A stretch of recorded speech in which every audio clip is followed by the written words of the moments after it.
why is your pension performing poorly? Let's have a look at another popular fund. Vanguard LifeStrategy 80% equity fund. Sounds good. Now, at the time I'm talking about this, I've written numerous articles in the Financial Times about why pension funds underperform, and in my books. Also, it's a time when, over the last 12 months, the NASDAQ is up 55% and the S&P 500 up 25%. So let's have a look at how this did. Well, let me tell you, it was up about 10%. Okay, it was up about 10%.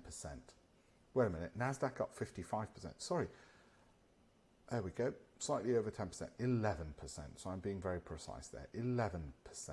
Okay, NASDAQ up 5 times as much, and the S&P 500 up 25. So what the hell's wrong with this? Well, this is typical. This is actually a fund of funds. It is a fund which owns a lot of other funds. And you might think, well, that's a good idea, low volatility, Alpesh, which is fine if you're 70 years old and about to retire in a year. You do want low volatility and you're grateful you went up 10% if you're 70. What if you're 50, 40, 30? Why the hell have you been given this? Especially because it's a fund which owns, yes, US equity index, great, but not enough of it, because it also had the FTSE developed world, FTSE all share, a bunch of emerging markets, developed markets, basically you name it, it had it. Now, why is that a problem? The reason is big companies like Vanguard and Fidelity have a lot of money. So they have to divide that money into 3 different lots. They have a lot of money, not because they're necessarily good, but because they're good at marketing. The asset management industry is a marketing business, and they get paid as a percentage of assets under management. So they have to maximize assets under management to get paid more. Yes, my fellow fund managers are greedy. It is a business. So what happens? You do 3 things.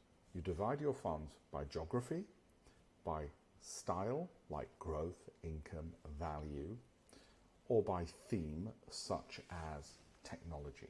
So here you see US come up a lot, or again, geography, developed world, and emerging markets, and so on. Why do you divide it up? And what's the problem with that? Well, the problem with it is very simple. You're asking then a fund manager to pick from a narrow gene pool of stocks, but you've given them so much money and so few stocks to pick from, they essentially have to spray and pray and basically pick them all from that narrow gene pool.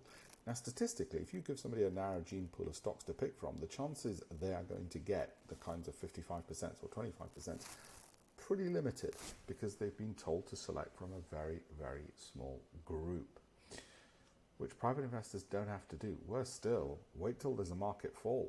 They can't sell and go into cash. There are 2 key reasons why your pension is underperforming compared to what an individual might be able to do instead.